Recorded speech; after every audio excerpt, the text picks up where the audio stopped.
Good morning, it's 4th of July 2024, Independence Day in America.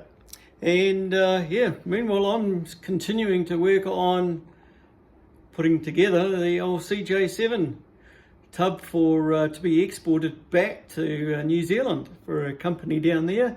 It's in the tourism game. So I've just got it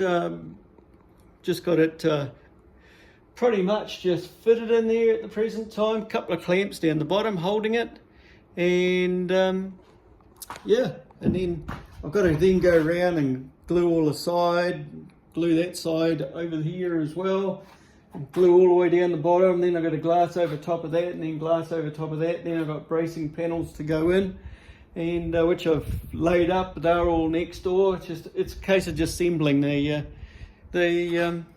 Jeep body. So yeah, have a great day. Cheers.